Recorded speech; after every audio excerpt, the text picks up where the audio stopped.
ಗ್ರಾಮ ರಾಜ್ಯದಿಂದ ರಾಮರಾಜ್ಯದೆಡೆಗೆ ಎಂಬ ಸಂಕಲ್ಪದೊಂದಿಗೆ ಆರಂಭವಾದ ಗ್ರಾಮ ರಾಜ್ಯ ಸಂಸ್ಥೆ 15 ವರ್ಷಗಳ ಸಾರ್ಥಕ ಪಯಣವನ್ನ ಪೂರ್ಣಗೊಳಿಸಿ ಇನ್ನಷ್ಟು ಶಕ್ತಿಯುತವಾಗಿ ಬೆಳೆಯುವ ಹಾದಿಯಲ್ಲಿ ಹೆಜ್ಜೆ ಇಟ್ಟಿದೆ. ನಾಡಿನ ಎಲ್ಲಾ ಅಡುಗೆ ಮನೆಗಳು ವಿಷಮುಕ್ತವಾಗಬೇಕು ಎನ್ನುವ ಯೋಚನೆಯಿಂದ ಆರಂಭವಾದ ಈ ಸಂಸ್ಥೆ ಸಹಸ್ರಾರು ಅಡುಗೆ ಮನೆಗಳನ್ನ ಈಗಾಗಲೇ ತಲುಪಿದೆ. ನಿಜ ಅರ್ಥದ ನೈಸರ್ಗಿಕ ಉತ್ಪನ್ನಗಳನ್ನ ಮನೆ ಮನೆಗೂ ಪೂರೈಸುವ ಸಂಸ್ಥೆ ಎಂಬ ನಂಬಿಕೆಯನ್ನ ಭದ್ರವಾಗಿಸಿಕೊಂಡಿದೆ. ಪ್ರತಿ ವಾರವೂ ಒಬ್ಬ ಸಾಧಕರನ್ನ ಸಂಧಿಸಿ ಅವರೊಂದಿಗೆ ಮಾತನಾಡ್ತಾ ನಮ್ಮ ಮನೆಯಲ್ಲೂ ವಿಷಮುಕ್ತ ಅಡುಗೆ ಮನೆಯನ್ನ ಮಾಡೋದಕ್ಕೆ ಸೂಕ್ತವಾದ ದಾರಿ ಕಂಡುಕೊಳ್ಳೋಣ. ಇದು ವಿಷಮುಕ್ತ ಅಡುಗೆ ಮುಕ್ತ ಮಾತು. ಇಂದಿನ ನಮ್ಮ ಅತಿಥಿ ಗೌರೀಶ್ ಅಕ್ಕಿ ಸ್ಟುಡಿಯೋಸ್ನ ಸಂಸ್ಥಾಪಕರು ಹಾಗೂ ಖ್ಯಾತ ಪತ್ರಕರ್ತರಾದ ಗೌರೀಶ್ ಅಕ್ಕಿಯವರು. ಅವರು ನಮ್ಮ ಈ ಸರಣಿಯಲ್ಲಿ ಪತ್ರಕರ್ತನಾಗಿ ಅಡುಗೆ ಮನೆಯಲ್ಲಿ ಸೇರಿದ ವಿಷವನ್ನ ಮುಕ್ತವಾಗಿಸಿ ಆರೋಗ್ಯಪೂರ್ಣ ಆಹಾರವನ್ನು ಸೇರಿಸುವ ಕಾರ್ಯವನ್ನು ಹೇಗೆ ಮಾಡಬಹುದು ಮತ್ತು ಸಮಾಜದಲ್ಲಿ ಅದನ್ನು ಹೇಗೆ ಪ್ರಚುರಪಡಿಸಬಹುದು ಅನ್ನೋದರ ಬಗ್ಗೆ ತಮ್ಮ ಅಭಿಪ್ರಾಯಗಳನ್ನು ನಮ್ಮೊಂದಿಗೆ ಹಂಚಿಕೊಂಡಿದ್ದಾರೆ. ಬನ್ನಿ ಕಿವಿಯಾಗೋಣ.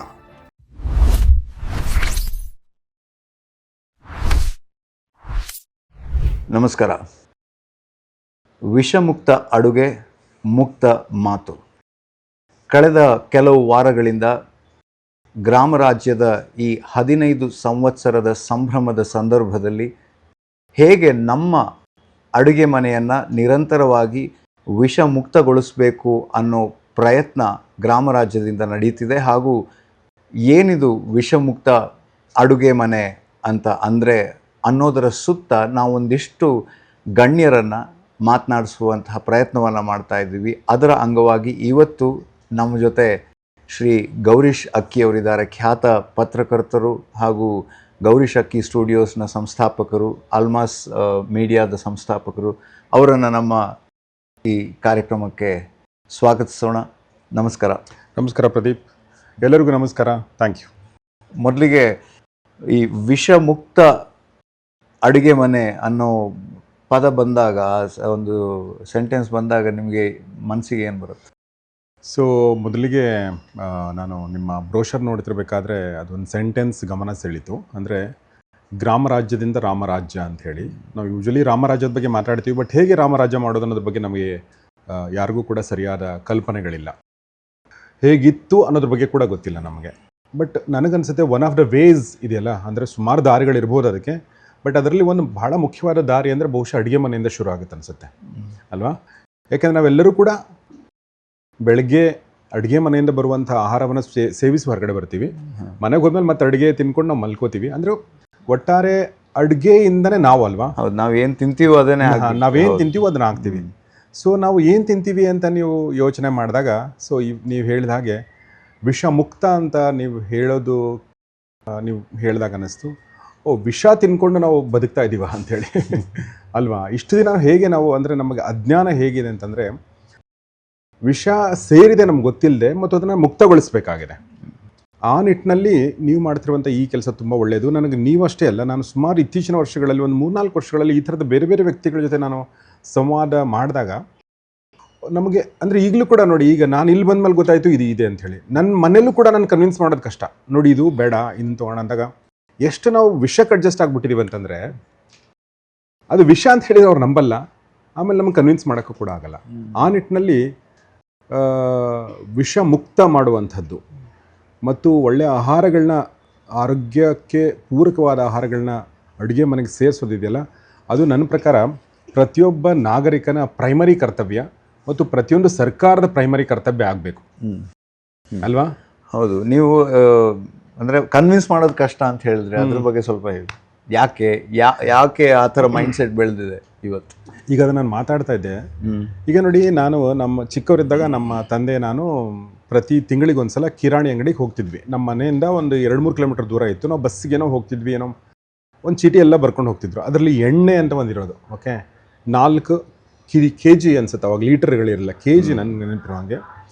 ಸೊ ಎಣ್ಣೆ ಅಂದ ತಕ್ಷಣ ನಮ್ಮ ಅಪ್ಪ ನಮ್ಮಮ್ಮ ಎಣ್ಣೆ ಮುಗೀತಾ ಅಂತ ಕೇಳಿದ್ರು.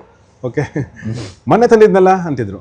ಇಲ್ಲ ಮುಗೀತು ಅಂತಂದಾಗ, ಯಾಕೆಂದರೆ ಎಣ್ಣೆ ಕಾಸ್ಟ್ಲಿ ಇತ್ತು, ಬೇರೆ ಪದಾರ್ಥಗಳಿಗೆ ಎಣ್ಣೆ ಕಾಸ್ಟ್ಲಿ ಇತ್ತು. ಅಂದರೆ ನಮ್ಮ ಸಂಬಳಕ್ಕೆ, ಆಗಿನ ಮಧ್ಯಮ ವರ್ಗಕ್ಕೆ ಎಣ್ಣೆನ ಬೇಕಾಬಿಟ್ಟು ಖರ್ಚು ಮಾಡೋ ಥರ ಇರಲಿಲ್ಲ. ಸೊ ಹೀಗಾಗಿ ಅದನ್ನು ತುಪ್ಪ ಅಲ್ಲ, ಅದನ್ನು ಬೇರೆ ಒಂದು ತುಂಬ ಅಮೂಲ್ಯ ವಸ್ತು ಥರ ನಾವು ಬಳಸ್ತಿದ್ವಿ. ಹೀಗಾಗಿ ಎಣ್ಣೆ ಕಡಿಮೆ ತಿಂತಿದ್ವಿ. ಯಾಕೆಂದರೆ ಅದು ಆರ್ಗ್ಯಾನಿಕ್ ಪ್ರಾಡಕ್ಟು, ಅಂದರೆ ಅದು ನೇರವಾಗಿ ರೈತರಿಂದ ಗಾಣದ ಎಣ್ಣೆ ಆಗಿತ್ತದು. ಸೊ ಇವತ್ತೇನಾಗಿದೆ ಹೇಳಿ, ಇವತ್ತು ನಮಗೆ ಗಾಣದ ಎಣ್ಣೆ ನಮ್ಮ ಹತ್ರ, ಈಗ ನಿಮ್ಮ ಪ್ರಾಡಕ್ಟಲ್ಲೂ ಗಾಣದ ಎಣ್ಣೆ ಇದೆ, ಬೇರೆ ಬೇರೆ ಕಡೆನೂ ಗಾಣದ ಎಣ್ಣೆ ಇದೆ. ಬಟ್ ನಾವು ಅದನ್ನು ಸ್ವೀಕರಿಸೋಕ್ಕೆ ರೆಡಿ ಇಲ್ಲ. ಯಾಕೆಂದರೆ ನಾವು ಕಡಿಮೆ ರೇಟಿಗೆ ಬರುವಂಥ ಕಳಪೆ ಉತ್ಪನ್ನಕ್ಕೆ ಅಡ್ಜಸ್ಟ್ ಆಗಿಬಿಟ್ಟಿದ್ದೀವಿ.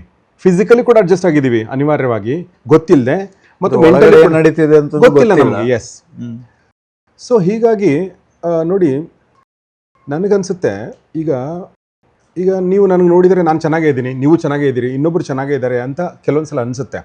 ಆದರೆ ಅಬ್ಸರ್ವ್ ಮಾಡಿ, ನಮ್ಮ ಮನಸ್ಸಲ್ಲಿ ಒಂದು ಸಣ್ಣ ಸ್ಟ್ರೆಸ್ ಇದೆಯಲ್ಲ, ಅಬ್ಸರ್ವ್ ಮಾಡಿ ನೀವು. ಆ ಸ್ಟ್ರೆಸ್ ಒಂದು 20-25 ವರ್ಷದ ಹಿಂದೆ ಇರಲಿಲ್ಲ.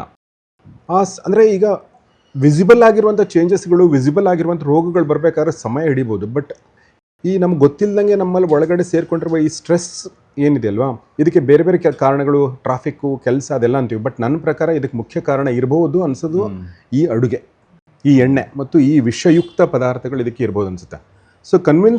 ಸೊ ಹಿಂಗಾಗಿ ಮನೇಲಿ ಇಕೋಸಿಸ್ಟಮೇ ಹಾಗಾಗಿದೆ.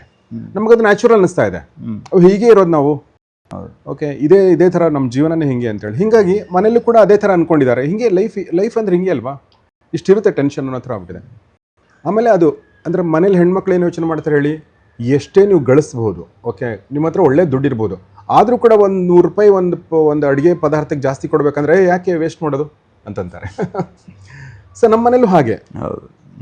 ಹೀಗಾಗಿ ಆ ಆಹಾರಕ್ಕೆ ಅಡ್ಜಸ್ಟ್ ಆಗಿದ್ದೀವಿ, ಆ ರೇಟಿಗೆ ಅಡ್ಜಸ್ಟ್ ಆಗಿದ್ದೀವಿ. ಓಕೆ, ಹೀಗಾಗಿ ಇದು ಒಂದು ಕನ್ವಿನ್ಸ್ ಮಾಡೋದಿದೆಯಲ್ಲ, ಇದು ಭಾಳ ಕಷ್ಟ.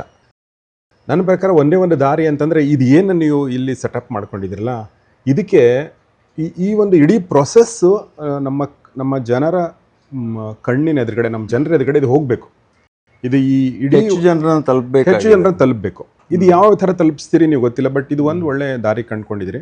ಬಟ್ ಇದು ಬಿಟ್ಟು ಕೂಡ ನನ್ನ ಪ್ರಕಾರ ತುಂಬ ಇನ್ನೂ ದಾರಿಗಳು ನೀವು ಹುಡುಕಬೇಕು ಅಂತ ನನಗನ್ಸುತ್ತೆ. ನೀವು ಅಂದ್ರೆ ಮಾಧ್ಯಮದಿಂದ ಆರಂಭವಾಗಿ ಈಗ ಮುಖ್ಯವಾಗಿ ಸೋಷಿಯಲ್ ಮೀಡಿಯಾ ಅಂದ್ರೆ ಸಾಮಾಜಿಕ ಮಾಧ್ಯಮದಲ್ಲಿ ಹೆಚ್ಚು ಕೆಲಸ ಮಾಡ್ತಿರೋದ್ರಿಂದ ಒಂದು ರೀತಿಲಿ ಅದು ರೆಲೆವೆಂಟ್ ಅಂತ ಅನ್ಸುತ್ತೆ. ಇಲ್ಲ ಅಂತಂದ್ರೂ ಕೂಡ ಅದು ನಿಮ್ಮ ಹತ್ರ ಕೇಳಬೇಕಾಗಿರೋ ಪ್ರಶ್ನೆ ಏನು ಅಂತಂದ್ರೆ, ಹೇಗೆ ಇವತ್ತಿನ ಮಾಧ್ಯಮ, ಅದರಲ್ಲೂ ಮುಖ್ಯವಾಗಿ ಸಾಮಾಜಿಕ ಮಾಧ್ಯಮ ಇದಕ್ಕೆ ಬಳಕೆ ಆಗ್ತಿದೆ ಅಥವಾ ಬಳಕೆ ಆಗಬೇಕಿದೆ? ಇಲ್ಲ, ನನ್ನ ಪ್ರಕಾರ ಇದು ನಿಮಗೆ ವರದಾನ. ಭಾಳ ಜನರಿಗೆ ಇದು ಗೊತ್ತಿಲ್ಲ. ಸೋಷಿಯಲ್ ಮೀಡಿಯಾ ಅನ್ನೋದು ಒಂದು ದೊಡ್ಡ ಬೂನು. ಓಕೆ, ನಾನು ಇದನ್ನು ತುಂಬ ಸಲ ಹೇಳಿದ್ದೀನಿ. ಆಮೇಲೆ ನಾನು ಇನ್ನೂ ಒಂದು ಹೆಜ್ಜೆ ಮುಂದೆ ಹೋಗಿ ಏನು ಹೇಳ್ತೀನಿ ಅಂದರೆ, ನಮಗೆ ನಿಜವಾದ ಪ್ರಜಾಪ್ರಭುತ್ವ ಬಂದದ್ದು ನಮಗೆ ಸೋಷಿಯಲ್ ಮೀಡಿಯಾ ಬಂದ ಮೇಲೆ. ಅಂದರೆ ನೀವು ಅಬ್ಸರ್ವ್ ಮಾಡಿ, ನಾವು ವೋಟ್ ಒಂದು ಹಾಕೋದು ಬಿಟ್ಟರೆ ನಾವೇನು ಮಾಡ್ತೀವಿ? ನಮ್ಮ ಪ್ರಭುತ್ವ ಎಲ್ಲಿ ಸ್ಥಾಪನೆ ಮಾಡ್ತೀವಿ ನಾವು? ತುಂಬ ಕಡಿಮೆ ಅಲ್ವಾ? ಸೊ ನಮ್ಮ ಮಾತುಗಳು ಕೇಳೋದಕ್ಕೆ ಅವಕಾಶ ಆಗಿದ್ದು ಅದು ಸೋಷಿಯಲ್ ಮೀಡಿಯಾದ ಮೂಲಕ. ನಮ್ಮ ಮಾತುಗಳು ಅಂದರೆ, ಈಗ ಒಂದು 20 ವರ್ಷದಿಂದ ಯೋಚನೆ ಮಾಡಿ, 10 ವರ್ಷದ ಒಂದು ದೊಡ್ಡ 4 ಟಿ ವಿ ಮಾಧ್ಯಮಗಳು, ಒಂದು ದೊಡ್ಡ 4 ಪೇಪರ್ ಮಾಧ್ಯಮಗಳಿತ್ತು. ಓಕೆ, ಅವ್ರು ಏನು ಬರೀತಾರೆ ಅದನ್ನು ನಾವು ಓದ್ತಿದ್ವಿ, ಅವ್ರು ಏನು ತೋರಿಸ್ತಾರೆ ಅದನ್ನು ನೋಡ್ತಿದ್ವಿ. ಅದೇ ವೇದವಾಕ್ಯ, ಅದೇ ಸರಿ, ಅದೇ ತಪ್ಪು, ಅದೇ ಎಲ್ಲ ಅನ್ನೋ ಥರ ಇತ್ತು. ಈಗೇನಾಗಿದೆ ಹೇಳಿ, ನೀವು ಒಬ್ಬ ಇನ್ಫ್ಲೂಯೆನ್ಸರು, ನಾನೊಬ್ಬ ಇನ್ಫ್ಲೂಯೆನ್ಸರ್. ಅವ್ರ ಹತ್ರ 1 ಕೋಟಿ ಜನ ಇರ್ಬೋದು, ನನ್ನ ಹತ್ರ 10 ಲಕ್ಷ ಜನ ಇದ್ದಾರೆ. ನಿಮ್ಮ ಹತ್ರ ನಾಳೆ 10 ಲಕ್ಷ ಜನ ಆಗ್ಬೋದು, 20 ಲಕ್ಷ ಜನನೂ ಆಗ್ಬೋದು. ಸೊ ನನ್ನ ಹತ್ರ ಇಂಟೆನ್ಷನ್ ಸರಿ ಇದ್ದರೆ, ನಾನು ಕನ್ವಿಕ್ಷನ್ ಸರಿ ಇದ್ದರೆ, ನಾನು ಹೇಳುವಂಥ ಮಾತಲ್ಲಿ ವ್ಯಾಲ್ಯೂ ಇದೆ ಅಂತ ಜನರಿಗೆ ಅನಿಸಿದರೆ ಅವ್ರು ಖಂಡಿತ ಅದನ್ನು ಫಾಲೋ ಮಾಡ್ತಾರೆ. ಏನು ಕೊರತೆ ಅಂದರೆ ನಮ್ಮ ಹತ್ರ ಅದು ಇದೆಯಾ ಅನ್ನೋದು ಪ್ರಶ್ನೆ. ಸೊ ನಾವು ಅದನ್ನು ಈಗ ಈ ಥರ ಕಾರ್ಯಕ್ರಮಗಳ ಮೂಲಕನೋ, ಈ ಥರ ವ್ಯಕ್ತಿಗಳ ಮೂಲಕನೋ, ಮಠ ಮತ್ತು ಸ್ವಾಮೀಜಿಗಳು ಇವರ ಈ ಕೆಲಸಗಳನ್ನು ನಾವು ಅರ್ಥ ಮಾಡಿಕೊಂಡ್ರೆ ನಾವು ಕೂಡ ಅದನ್ನು ಪ್ರಚುರಪಡಿಸೋಕ್ಕೆ ಸಾಧ್ಯ. ಮತ್ತು ಅದು ಜನರಿಗೆ ಹೋಗಿ ಆಮೇಲೆ ಜನ ನಾನು ಹೇಳ್ದಂಗೆ ಅದನ್ನು ಅಡ್ಜಸ್ಟ್ ಆಗಿದ್ದಾರೆ. ಬಟ್ ಸ್ಟಿಲ್ ಅದನ್ನು ನೀವು ಅದರಿಂದ ಹೊರಗಡೆ ತರುವಂಥ ಪ್ರಯತ್ನ ಮಾಡಬೇಕು, ಮತ್ತು ಖಂಡಿತ ಅದ್ರ ಯಶಸ್ಸು ಕಾಣೋ. ಒಂದು ಎಜುಕೇಷನ್ ಕೊಡಿಸುವಂಥ ಒಂದು ಪ್ರಾಸೆಸ್ ಸ್ವಲ್ಪ ಕಷ್ಟ ಅಂತ ಹೇಳ್ತೀರಾ? ಅದೇ ಒಂದು ಹಂತಕ್ಕೆ ಕಷ್ಟನೇ. ಕಷ್ಟ ಇನ್ ದ ಸೆನ್ಸ್, ತುಂಬ ಕಷ್ಟ ಏನಲ್ಲ ನನ್ನ ಪ್ರಕಾರ. ಅಂದರೆ ಒಂದು ನಮ್ಮ ಮಧ್ಯಮ ವರ್ಗ ಫಸ್ಟ್ ಯೋಚನೆ ಮಾಡೋದು ದುಡ್ಡಿನ ಬಗ್ಗೆನೇ. ಇದು ಎಷ್ಟು ರೂಪಾಯಿಗೆ ಸಿಗುತ್ತೆ? ಇದು 100 ರೂಪಾಯಿಗೆ ಸಿಗುತ್ತೆ. ಇದು ಎಷ್ಟು? ಇದು 120 ರೂಪಾಯಿ. 5 kg ತೊಗೊಂಡ್ರೆ ನನಗೆಷ್ಟು 100 ರೂಪಾಯಿ ಜಾಸ್ತಿ ಆಗುತ್ತೆ, ಬೇಡ ಅಂತ ಯೋಚನೆ ಮಾಡ್ತಾರೆ. ಬಟ್ ನೀವು ಆ ಒಂದು 100 ರೂಪಾಯಿನ ಎಕ್ಸ್ಟ್ರಾ ಕೊಟ್ಟ ಮೇಲೆ ನಿಮ್ಮ ಆರೋಗ್ಯದ ಮೇಲೆ ಅದು ಎಂಥ ಒಳ್ಳೆ ಪರಿಣಾಮ ಬೀರುತ್ತೆ. ಮತ್ತು ನೀವು 100 ರೂಪಾಯಿ ಕಡಿಮೆ ಕೊಟ್ಟರೆ ನಿಮ್ಮ ಕಳಪೆ ಆಹಾರ ನಿಮ್ಗೆ ಹೇಗೆ ಹಾಸ್ಪಿಟ್ಲಿಗೆ ಕರ್ಕೊಂಡು ಹೋಗುತ್ತೆ, ಮತ್ತು ಅದರಿಂದ ನೀವು ಎಷ್ಟು ಖರ್ಚು ಮಾಡ್ತೀರಿ ಅನ್ನೋದೊಂದು ಒಂದು ಇಂಡೈರೆಕ್ಟ್ ಬೆನಿಫಿಟ್ ಅನ್ನು ಅಂದರೆ ಅವರಿಗೆ ಅರಿವು ಮೂಡಿಸ್ಬೇಕಾಗಿರೋದು ಇಂಪಾರ್ಟೆಂಟ್. ಎಸ್ ಮೊನ್ನೆ ಒಬ್ಬರು ನಂಗೆ ಸ್ನೇಹಿತರು ಸಿಕ್ಕಿದ್ರು. ರಸ್ತೆಯಲ್ಲಿ ಹಿಂಗೆ ಮಾತಾಡ್ತಾ ಇದ್ವಿ, ಕಾಫಿ ಕುಡಿತಾ ಇದ್ವಿ, ಮಳೆ ಬಂತು, ಹೀಗಾಗಿ ಒಂದು 10 ನಿಮಿಷ ಜಾಸ್ತಿ ನಿಲ್ಲೋ ಥರ ಆಯಿತು. ಅವ್ರಿಗೆ 59 ವರ್ಷ, ಬಟ್ ಅವ್ರು ನನ್ನಕ್ಕಿಂತ ಚಿಕ್ಕವ್ರು ಕಾಣ್ತಾರೆ. ನಾನು ಕೇಳಿದೆ ಹೆಂಗೆ ಅಂತೇಳಿ. ನಾನು ಪ್ರತಿದಿನ 10 ಕಿಲೋಮೀಟರ್ ವಿದೌಟ್ ಫೇಲ್ ನಾನು ಮಾಡ್ತೀನಿ ಅಂತಂದು. ಅವರು ಹಾಸ್ಪಿಟಲ್ ಕೆಲಸ ಮಾಡೋದು, ಅಂದರೆ ಹಾಸ್ಪಿಟಲ್ ಸರ್ಕಲಲ್ಲಿ ಅವ್ರು ಕೆಲಸ ಮಾಡ್ತಾರೆ ಡಾಕ್ಟರ್ಗಳ ಜೊತೆ. ಇದು ಹೆಂಗೆ ಅಂತ ಕೇಳಿದೆ ನಾನು. ಗೌರೀಶ್ ನೋಡಿ, ನೀವೆಲ್ಲ ದುಡಿತಾ ಇದ್ದೀರಲ್ವಾ, ನೀವು ತುಂಬ ಗಟ್ಟಿ ಮಾತಾಡ್ತಾರೆ ಅವರು, ಮುಖಕ್ಕೆ ಹೊಡೆದಂಗೆ ಹೇಳ್ತಾರೆ. ಎದಕ್ಕೆ ದುಡಿತಾ ಇದ್ದೀರಾ ನೀವೆಲ್ಲ ಅಂದರೆ 60-65 ವರ್ಷ ಆದಮೇಲೆ ನೀವು ಏನು ದುಡಿತೀರಲ್ಲ ಎಲ್ಲ ಒಂದು ಅದರಲ್ಲಿ ಒಂದು 20%, 30%, 40% ಎಲ್ಲ ಹಾಸ್ಪಿಟಲ್ ಬಡಿತೀರ ನೀವು. ಓಕೆ, ಆ ಬಡಿಯಕ್ಕೆ ಯಾಕ್ರಿ ನೀವು ಇಷ್ಟು ದುಡಿತಾ ಇದ್ದೀರಾ? ಬೆಳಗ್ಗೆ 1 ಗಂಟೆ ಓಡ್ರಿ ನೀವು ಅಂತಂದರು. ಅಂದರೆ ಆರೋಗ್ಯ. Okay, right. ಸೊ ಈ ಒಂದು ಅಂದರೆ ಫಿಸಿಕಲಿ ಚೆನ್ನಾಗಿರ್ಬೇಕು ಅನ್ನೋದ್ರ ಜೊತೆಗೆ ಒಳಗಡೆ ಏನು ತೊಗೋತಾ ಇದ್ದೀವಿ ಅನ್ನೋದು ಕೂಡ ಮುಖ್ಯ ಆಗುತ್ತಲ್ಲ. ಆ ದೃಷ್ಟಿಯಿಂದ education is very very important. ಆಮೇಲೆ ಈಗಿನ ಏನು ನಿಮ್ಮದು ಪ್ರೈಮರಿ ಸ್ಕೂಲು ಮತ್ತು ಈ ಥರದ್ದು ಸಂಸ್ಥೆ ಅಂದರೆ 15 ವರ್ಷದ ಕೆಳಗಡೆ ಮಕ್ಕಳು ಅಥವಾ ಹೈಸ್ಕೂಲ್ ಮಕ್ಕಳಿಗೆ ನೀವು ಯಾವ ರೀತಿಯಿಂದ ರೀಚ್ ಆಗ್ತೀರಿ ನೋಡಿ, ಅವ್ರಿಗೆ ರೀಚ್ ಆದರೆ ಖಂಡಿತ ಕಂಪ್ಲೀಟ್ಲಿ ಚೇಂಜ್ ಆಗುತ್ತೆ. ಯಾಕೆಂದರೆ ಅವ್ರಿಗೆ ಯಾವುದೂ ಪ್ರೆಜುಡಿಸ್ಗಳಿಲ್ಲ, ಅವ್ರಿಗೆ ದುಡ್ಡಿನ ಬಗ್ಗೆನೂ ಗೊತ್ತಿಲ್ಲ, ಏನೂ ಗೊತ್ತಿಲ್ಲ. ಆರೋಗ್ಯ ಚೆನ್ನಾಗಿ ಇಟ್ಕೋಬೇಕು, ಹಿಂಗಾಗಿ ಇದನ್ನು ತೊಗೊಳ್ರಪ್ಪ, ಇದನ್ನೇ ಯೂಸ್ ಮಾಡಿ, ಈ ಥರದೇ ಯೂಸ್ ಮಾಡಿ ಅಂದರೆ ಅವರು they will be convinced. But ಒಂದು ಹಂತದಲ್ಲಿ ಇನ್ನೊಂದು ಡೇಂಜರ್ ನನಗೆ ಮನಸ್ಸಿಗೆ ಬರೋದೇನು ಅಂತಂದರೆ, ಒಂದು ಹಂತದಲ್ಲಿ ಒಂದಿಷ್ಟು ಕಷ್ಟಪಟ್ಟು ಪ್ರಚಾರ ಮಾಡೋದು ಅಥವಾ ಒಂದಿಷ್ಟು ಜನರಿಗೆ ಇದ್ರ ಬಗ್ಗೆ ಗೊತ್ತಾಗಿದೆ ಅಂತ ಅನ್ನೋ, ಅಥವಾ ಇವಾಗಲೂ ಹಾಗೆ ಆಗ್ತಿದೆಯೋ ಗೊತ್ತಿಲ್ಲ, ಅದರಲ್ಲಿ ಯಾವುದು ರಿಯಲ್ಲು, ಯಾವುದು ಅಥೆಂಟಿಕ್, ಯಾವುದು ಅಲ್ಲ ಅನ್ನೋ ಒಂದು ಇದು ಕೂಡ ದ್ವಂದ್ವಗಳು ಕೂಡ ಮೂಡುವಂತಹ ಸಾಧ್ಯತೆಗಳು ಜಾಸ್ತಿ ಇರುತ್ತೆ ಅನ್ಸಲ್ವಾ? ಈ ಸಾವಯವ ಇರ್ಬೋದು, ವಿಷಮುಕ್ತ ವಸ್ತುಗಳು ನಮಗೇನು ಸಿಗತ್ತೆ ಅನ್ನೋದು, ಅದು ಆ ಡೇಂಜರ್ ಬಗ್ಗೆ ನಿಮ್ಗೆ ಹೇಗೆ? ಹೌದು, ಅದು ದೊಡ್ಡ ಡೇಂಜರ್ ಇನ್ನೊಂದು. ಯಾಕಂದರೆ ಈಗ ನೀವು ಒಂದೊಳ್ಳೆ ಕೆಲಸ ಮಾಡ್ತಾ ಇದ್ರಲ್ಲ, ನಿಮಗೆ ಲಾಭ ಆಗ್ತದೆ ನೋಡಿದ್ಮೇಲೆ ಇನ್ನೊಂದು 10 ಜನ ಬರ್ತಾರೆ ಅದನ್ನೇ ಡುಪ್ಲಿಕೇಟ್ ಮಾಡೋಕ್ಕೆ. ಅವ್ರ ಹತ್ರ ಪ್ರಾಡಕ್ಟ್ ಸರಿ ಇರಲ್ಲ, ಬಟ್ ಅವರು ಕೂಡ ಸ್ಟಿಕ್ಕರ್, ಮೇ ಬಿ ಅವ್ರ ಸದ್ದು ಜಾಸ್ತಿ ಇರೋದ್ರಿಂದ ಸೇಲು ಜಾಸ್ತಿ ಆಗುತ್ತೆ. ಆಬ್ವಿಯಸ್ಲಿ ಸೇಲು ಜಾಸ್ತಿ ಆಗುತ್ತೆ. ಆ ಡೇಂಜರ್ ಬಗ್ಗೆ ಅದೇ ಆ ಡೇಂಜರ್ ಬಗ್ಗೆ ಒಂದೇ ಒಂದು ನಾನು ಹೇಳೋದೇನೆಂದರೆ ಬ್ರ್ಯಾಂಡ್ ವ್ಯಾಲ್ಯೂ. ಸೊ ನಿಮ್ಮ ಬ್ರ್ಯಾಂಡ್ ಅಂದರೆ ನೋಡಿ, ಈಗ ನಾವು ಯಾವುದೋ ಒಂದು ಬ್ರ್ಯಾಂಡ್ ಯಾಕೆ ತೊಗೋತೀವಿ ಅಂತಂದ್ರೆ ನಾವೇನು ಟೆಸ್ಟ್ ಮಾಡ್ತೀವ? ಇಲ್ಲ, ನಂಬಿಕೆ. ಬ್ರ್ಯಾಂಡ್ ಅಂದರೆ ನನ್ನ ಪ್ರಕಾರ ನಂಬಿಕೆ. ಆ ನಂಬಿಕೆನ ಗಳಿಸ್ಕೊಳ್ಳುವಂಥ ಕೆಲಸನ ನೀವು ಅದನ್ನು ನಿರಂತರವಾಗಿ ಯಾರು ಮಾಡ್ತಾರೋ ಅದಕ್ಕೆ ಅಗೇನ್ ಆ ಒಂದು ಪ್ರೊಸೆಸ್, ಅದು ಎಸ್ಪೆಷಲಿ ಈ ಥರ ಸಂಸ್ಥೆಗಳಿಗೆ ಕಷ್ಟ ಅದು. ಯಾಕಂದರೆ ನೀವು ಲಕ್ಷಾಂತರ ಕೋಟ್ಯಾಂತರ ರೂಪಾಯಿ ಖರ್ಚು ಮಾಡಿ ಅಡ್ವರ್ಟೈಸ್ಮೆಂಟ್ ಮಾಡೋಕ್ಕಾಗಲ್ಲ. ನೀವು ಬೇರೆ ದಾರಿಗಳಿಗೆ ಹುಡುಕೊಂಡು ನೀವು ಮಾಡಿದರೆ, ಒಂದು ಸಲ ನಂಬಿಕೆ ಬಂತು, ಗ್ರಾಮ ರಾಜ್ಯ ಅಂದರೆ ಒಳ್ಳೆಯ ಆರೋಗ್ಯ ಅಂತ ಜನರಿಗೆ ಅನ್ನಿಸ್ತು ಅಂತಂದರೆ, ಅದು ಅವರ ಸಬ್ಕಾನ್ಷಿಯಸ್ ಲೆವೆಲಲ್ಲಿ ಹೋಗ್ಬಿಡ್ತು ಅಂತಂದರೆ ಅದು ಜನ್ರೇಷನ್ ಗಟ್ಟಲೆ ಮುಂದೆ ಹೋಗುತ್ತೆ. ಈಗ ಕೇವಲ ನಾನಲ್ಲ, ನನ್ನ ಮಗನಿಗೂ ಅದು ಇನ್ಫ್ಲುಯೆನ್ಸ್ ಮಾಡ್ತೀನಿ ನಾನು. ನೋಡಿ, ಇದು ಚೆನ್ನಾಗಿದೆ ಅಂತೇಳಿ ನಾನು ಅಪ್ಪ ಹೇಳಿದಾನಲ್ವ, ಅವ್ನು ತೊಗೋತಾನೆ, ಆಮೇಲೆ ಅವ್ನ ಮಕ್ಕಳು ಕಂಟಿನ್ಯೂ ಆಗುತ್ತೆ. ಸೊ ಎಲ್ಲ ಬ್ರ್ಯಾಂಡ್ಗಳ ಮನೆಯಲ್ಲಿ ನೀವು ನೋಡಿ, ಅಜ್ಜಿ ಯೂಸ್ ಮಾಡ್ತಾ ಇಲ್ಲ ಅಂತ ಮಕ್ಕಳು ಯೂಸ್ ಮಾಡ್ತಾರೆ, ಮೊಮ್ಮಕ್ಕಳು ಯೂಸ್ ಮಾಡ್ತಾರೆ, ಆ ಥರ ಅದು ಸಹಜವಾಗಿ ಅದು ಬಂದ್ಬಿಡುತ್ತೆ. ಎಸ್. ಸೊ ಹೀಗಾಗಿ ಪ್ರಾಸೆಸ್ ಸುಲಭ ಇಲ್ಲ, ಆ ಪ್ರಾಸೆಸ್ ಸುಲಭ ಇಲ್ಲ. ಸೊ ಅದಕ್ಕೆ ಏನಾದರೂ ನಿಮ್ಮ ಸಜೆಷನ್ಸ್ ಇಲ್ಲ, ನೀವು ಒಂದು ಅಂದರೆ ನಿಮ್ಮ ಸೋಷಿಯಲ್ ಮೀಡಿಯಾ ನೀವು ಹೆಂಗಿದೆ ಗೊತ್ತಿಲ್ಲ ನನಗೆ. ಸೋಷಿಯಲ್ ಮೀಡಿಯಾನ ಸ್ಟ್ರಾಂಗ್ ಮಾಡ್ಕೋಬೇಕು. ಯಾಕಂದರೆ ಅದೆಲ್ಲ ನಿಮಗೆ ಫ್ರೀಯಾಗಿ ಸಿಗುವಂಥದ್ದು. ನಿಮ್ಮ ಯೂಟ್ಯೂಬು, ಫೇಸ್ಬುಕ್ಕು, ಇನ್ಸ್ಟಾಗ್ರಾಮು, ಲಿಂಕ್ಡ್ಇನ್ನು, ಈ ಪೇಜಸ್ಗಳನ್ನ ಕೋಟಿಗಟ್ಟಲೆ ಖರ್ಚು ಮಾಡಬೇಕಾದ ಅಗತ್ಯ ಇಲ್ಲ ಅಂತ ಖಂಡಿತ ಇಲ್ಲ.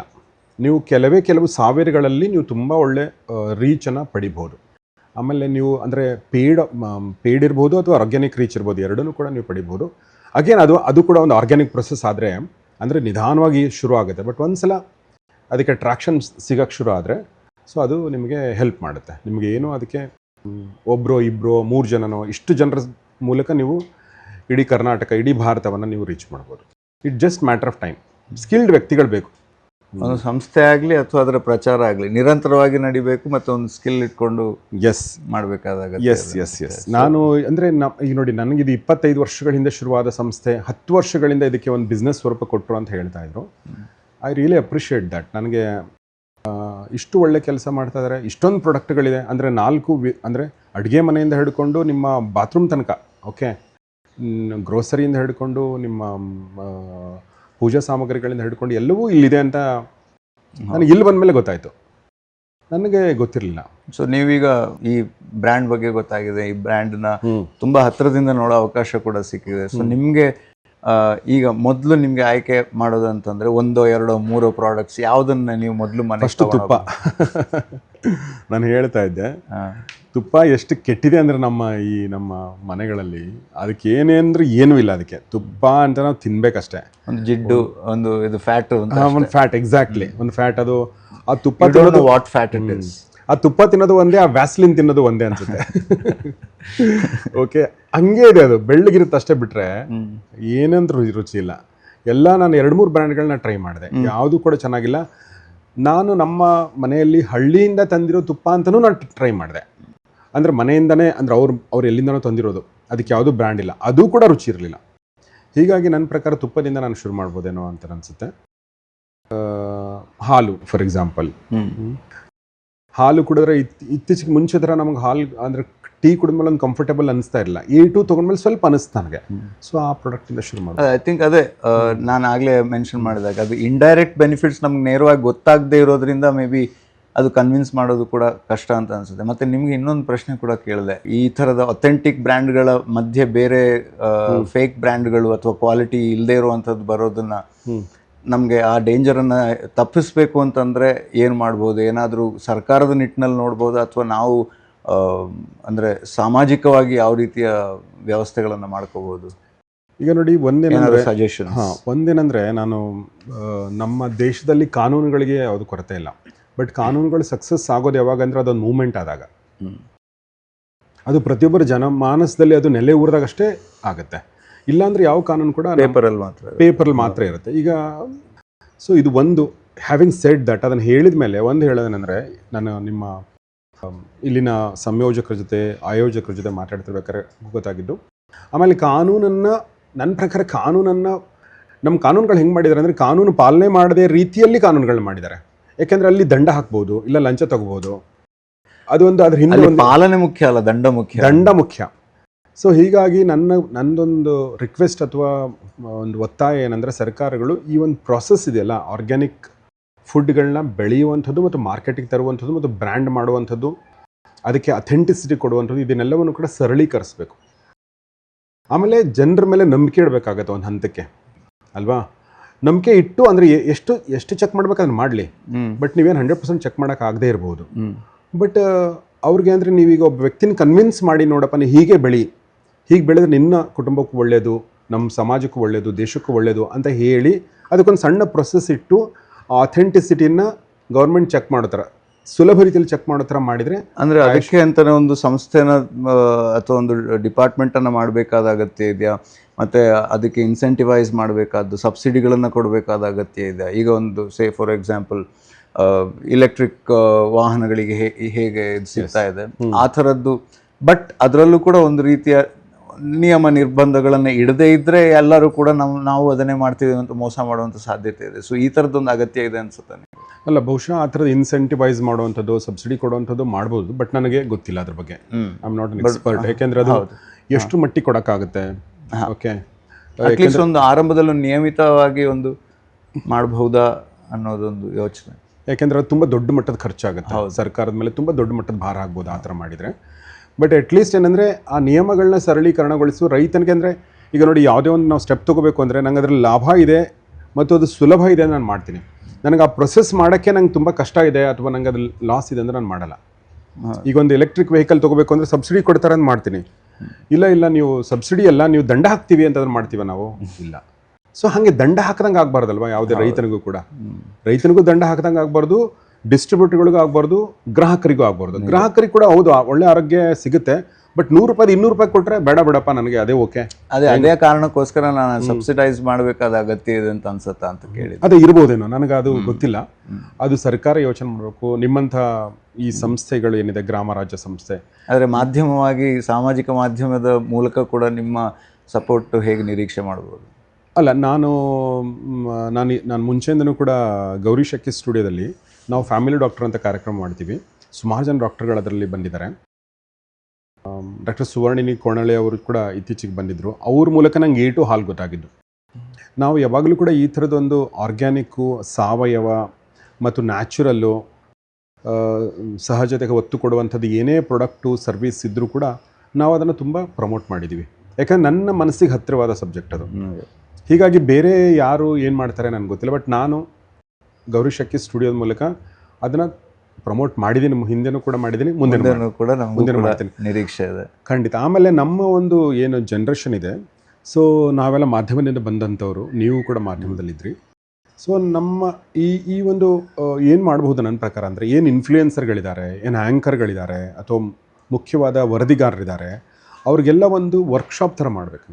ಓಕೆ, 6 ತಿಂಗಳಿಗೊಂದು ಬೆಂಗಳೂರಲ್ಲೊಂದು ಮಂಗಳೂರಲ್ಲೊಂದು ಈ ಥರ ನೀವು ಮಾಡಿ, ಇದು ಯಾಕೆ ನೀವು ಇದನ್ನು ಪ್ರಚುರಪಡಿಸಬೇಕು, ಯಾಕೆ ನೀವು ಇದನ್ನು ಬಳಸಬೇಕು ಅನ್ನೋದನ್ನು ಹೇಳಿದರೆ ಅವ್ರ ಮೂಲಕ. ಅಂದರೆ ಈಗ ನನ್ನಂಥವ್ರನ್ನ ನೀವು ತಿಂಗಳಿಗೊಂದು ಕರೆದು ಮಾಡಿದರೆ ತುಂಬ ಚಿಕ್ಕ ಮಟ್ಟದ ಪರಿಣಾಮ. ಅದ್ರ ಬದಲಾಗಿ ನೀವು ಈ ಥರದೊಂದು ಸಮೂಹವನ್ನು ಟಾರ್ಗೆಟ್ ಮಾಡಿದರೆ, ನೀವು 1 ದಿನ ವರ್ಕ್ಶಾಪು ಅಥವಾ 2 ದಿನ ನೀವು ವರ್ಕ್ಶಾಪ್ ಮಾಡಿದರೆ, ಒಂದು ಕಡೆ ಉಳಿಸ್ಕೊಂಡು ಅವ್ರಿಗೆ ಬೆಳಗ್ಗೆ ಅದೇ ನೀವು ಆರ್ಗ್ಯಾನಿಕ್ ಫುಡ್ ಕೊಡಿ, ರಾತ್ರಿನೂ ಅದೇ ಕೊಡಿ, ಮಧ್ಯದಲ್ಲಿ ಒಂದು ಸ್ವೀಟ್ ಕೊಡಿ, ಒಂದು ಕಡೆ ಉಳಿಸ್ಕೊಂಡು ಇದನ್ನು ಸದ್ಗುರು ಅವ್ರು ಮಾಡಿದರು. ಹೀಗಾಗಿ ಅದು ನೆನಪು ಬಂತು ನನಗೆ. ಸೊ ಆ ಒಂದು 2 ದಿನದಲ್ಲಿ ಅವರ ನೀವು ಬ್ರೈನ್ ಸ್ಟಾರ್ಮ್ ಮಾಡಿ ಅವರ ವಿಚಾರ ಲಹರಿ ಧಾರೆಯನ್ನು ಬದಲಿಸ್ಬೋದು. ಆ ಮೂಲಕ you can expect some good results. ಆದರೆ ಮಾಧ್ಯಮ ಸಂಸ್ಥೆಗಳು ಇದಕ್ಕೆ ಪೂರಕವಾದ ವಾತಾವರಣವನ್ನು ಕಲ್ಪಿಸ್ತಾವ? ಅದ್ರ ಮತ್ತೆ ಅದು ಯೋಚನೆ ಮಾಡಬೇಕು. ಅದರ ಬಗ್ಗೆ ನನಗೆ ಗೊತ್ತಿಲ್ಲ. ಬಟ್ ಏನಂದರೆ ಅಲ್ಲಿ ನೀವು ಅಲ್ಲೇ ಹತ್ತಿರದಿಂದ ಕೆಲಸ ಮಾಡಿರೋದ್ರಿಂದ ಅದೇ ಈಗ ನೋಡಿ ಮ್ಯಾನೇಜ್ ರೈಟ್ ಈಗ ಏನಂದರೆ ಈಗ ಕರೆಕ್ಟ್ ನೀವು ಹೇಳಿದ್ದು. ಈಗ ನೋಡಿ ದೊಡ್ಡ ಮಟ್ಟದಲ್ಲಿ ಮಾಡಬೇಕು ಅಂದರೆ ಮಾಧ್ಯಮ ಸಂಸ್ಥೆಗಳು ಸಪೋರ್ಟ್ ಮಾಡಬೇಕು. ಹೌದು ಹೌದು. ಓಕೆ, ಮಾಧ್ಯಮ ಸಂಸ್ಥೆಗಳನ್ನ ಸಪೋರ್ಟ್ ಮಾಡೋಕ್ಕಿಂತ ಮುಂಚೆ ಅಲ್ಲಿ ನಿರ್ಧಾರ ಕೈಗೊಳ್ಳುವಂಥ ವ್ಯಕ್ತಿಗಳು ಇರ್ತಾರಲ್ವಾ, ಅವ್ರ ಹತ್ರ ಅವ್ರ ಸುಪರ್ದಿನಲ್ಲಿ ಒಂದಿಷ್ಟು ಇರುತ್ತೆ, ಅವ್ರು ನಿರ್ಧಾರ ಕೈಗೊಳ್ಬೋದು. ಒಂದು ಹಂತದ ತನಕ ನಿರ್ಧಾರ ಕೈಗೊಳ್ಬೋದು. ಓಕೆ, ಸೊ ಅವ್ರಿಗಾದ್ರೂ ನೀವು ಏನು ಟಚ್ ಮಾಡ್ಬೋದು, ರೀಚ್ ಮಾಡ್ಬೋದು. ಅಟ್ಲೀಸ್ಟ್ ಮೊದಲ ಹಂತದ ಬದಲಾವಣೆಯನ್ನಾದರೂ ನಿರೀಕ್ಷಿಸ್ಬೋದು. ಖಂಡಿತ ಖಂಡಿತ. So thank you so much. Thanks ಸಮಯ ಕೊಟ್ಟಿದ್ದಕ್ಕೆ ಥ್ಯಾಂಕ್ ಯು. ನನಗೆ ನಿಮ್ಮ ಇಲ್ಲಿ ಏನು ನೋಡ್ಕೋತಿದ್ರೆ ಅವ್ರನ್ನೆಲ್ಲ ನಾನು ಭೇಟಿಯಾದೆ. ಶಶಾಂಕ್ ಅವರು, ಪವನ್ ಅವರು ಮತ್ತು ರವಿಶಂಕರ್ ಅವರು, ಖುಷಿ ಆಯ್ತು ನನಗೆ. ಆಮೇಲೆ ನಿಮ್ಮೆಲ್ಲ ವ್ಯಕ್ತಿಗಳನ್ನ ಭೇಟಿಯಾದೆ. ಮತ್ತು ನನಗೆ ಮುಖ್ಯವಾಗಿ ಸಂಪತ್ ಸರ್ ಮೂಲಕ ನಾನಿಲ್ಲಿ ಬರೋ ಹಾಗಾಯಿತು. ಸೊ ನಾನು ಸ್ವಾಮಿ ರಾಘವೇಶ್ವರ ಸ್ವಾಮಿಗಳು, ಭಾರತೀಯ ಸ್ವಾಮಿಗಳದ್ದು ಇಂಟ್ರ್ಯೂ ಕೂಡ ನಾನು ಮಾಡಿದ್ದೀನಿ. ಸೊ ಇತ್ತೀಚೆಗೆ ಈ ಒಂದು ಸಂಪರ್ಕ ಸಾಧ್ಯ ಆಯಿತು. ಸಂಪಾಸ ಮೂಲಕನೇ ಆಗಿದ್ದದು. ವಿದ್ವಾನ್ ಜಗದೀಶ್ ಶರ್ಮ ಸಂಪಾಸರ ಮೂಲಕ. ನಾನು ಅವ್ರಿಗೆ ಮತ್ತು ನಿಮ್ಮ ಏನು ಇದ್ದಾರೆ ಇಲ್ಲಿ ನೋಡ್ತಿರುವಂಥ ಎಲ್ಲ ವ್ಯಕ್ತಿಗಳಿಗೆ ಧನ್ಯವಾದ ಹೇಳಕ್ಕೆ ಇಷ್ಟಪಡ್ತೀನಿ. ಮತ್ತೊಮ್ಮೆ ಧನ್ಯವಾದಗಳನ್ನು ಹೇಳ್ತಾ, ಇದು ಈ ಹೊತ್ತಿನ ಗ್ರಾಮ ರಾಜ್ಯ 15ರ ಸಂಭ್ರಮದಲ್ಲಿ ವಿಷಮುಕ್ತ ಅಡುಗೆ ಮುಕ್ತ ಮಾತು ಕಾರ್ಯಕ್ರಮ. ಮುಂದಿನ ಸಂಚಿಕೆಯಲ್ಲಿ ನಿಮ್ಮನ್ನು ಭೇಟಿಯಾಗ್ತೀವಿ. ಮತ್ತೊಮ್ಮೆ ಧನ್ಯವಾದ. Thank you very much Pradeep. ಮತ್ತು ಎಲ್ಲರಿಗೂ ನೋಡೋವಂಥ ಎಲ್ಲರಿಗೂ ಧನ್ಯವಾದ, ನಮಸ್ಕಾರ. ಮತ್ತು ನೀವು ಕೂಡ ಈ ಒಂದು ನಮ್ಮ ಆರೋಗ್ಯಕ್ಕೆ ಪೂರಕವಾದ, ನಮ್ಮ ಸಮಾಜಕ್ಕೆ ಪೂರಕವಾದ, ರೈತರಿಗೆ ಪೂರಕವಾದ ಪದಾರ್ಥಗಳನ್ನ ಅಡುಗೆ ಮನೆಗೆ ತೆಗೆದುಕೊಂಡು ಹೋಗಿ. ಯಾವುದೇ ಕಾರಣಕ್ಕೂ ವಿಷಯುಕ್ತ ಆಹಾರ ಪದಾರ್ಥಗಳನ್ನ ತೆಗೆದುಕೊಂಡು ಹೋಗಬೇಡಿ. ಅದು ಯಾವ ಬ್ರ್ಯಾಂಡ್ ಬಳಸ್ತೀರೋ ಅದು ನನಗೆ ಗೊತ್ತಿಲ್ಲ. ಬಟ್ ಈಗ ಗ್ರಾಮ ರಾಜ್ಯ ಬ್ರ್ಯಾಂಡ್ ಅವ್ರೇನು ಮಾಡ್ತಾರೆ, ಅವ್ರ ಮಾತುಗಳನ್ನ ಕೇಳಿದಾಗ ಅವ್ರು ತುಂಬ ಒಳ್ಳೆಯ ಉದ್ದೇಶ ಇಟ್ಕೊಂಡು ಅವ್ರು ಮಾಡ್ತಾಯಿದ್ದಾರೆ. ಬಟ್ ಅವ್ರೇನೇ ಮಾಡಲಿ, ಏನೇ ಮಾತಾಡಲಿ, ನೀವು ಅದನ್ನು ಬಳಸದೇ ಇದ್ದರೆ ಯಾವುದೂ ಕೂಡ ಸಾಧ್ಯ ಆಗಲ್ಲ. ಹೀಗಾಗಿ ನಾನು ನಿಮ್ಮಲ್ಲಿ ಕೇಳ್ಕೊಳ್ಳೋದೇನೆಂದರೆ, ನೀವು ಒಂದು ಅಂಗಡಿಗೆ ಹೋದಾಗ ಈ ಥರದ್ದು ಪ್ರಾಡಕ್ಟ್ಗಳನ್ನ ಹುಡುಕಿ ತೆಗೆದುಕೊಂಡು ಹೋಗಿ. ಸೊ ಅದು ನಿಮ್ಮ ಆರೋಗ್ಯವನ್ನು ಕಾಪಾಡುತ್ತೆ, ನಿಮ್ಮ ಮಕ್ಕಳ ಆರೋಗ್ಯವನ್ನು ಕಾಪಾಡುತ್ತೆ, ಮತ್ತು ಅದರ ಜೊತೆಗೆ ಅದು ನಮ್ಮ ಭೂಮಿಯನ್ನು ಕಾಪಾಡುತ್ತೆ. ಯಾಕಂದರೆ ಕೆಮಿಕಲ್ಗಳನ್ನ ಬಳಸದೇ ಮಾಡಿರ್ತಾರೆ. ಆಮೇಲೆ ನಮ್ಮ ರೈತರನ್ನ ಕಾಪಾಡುತ್ತೆ.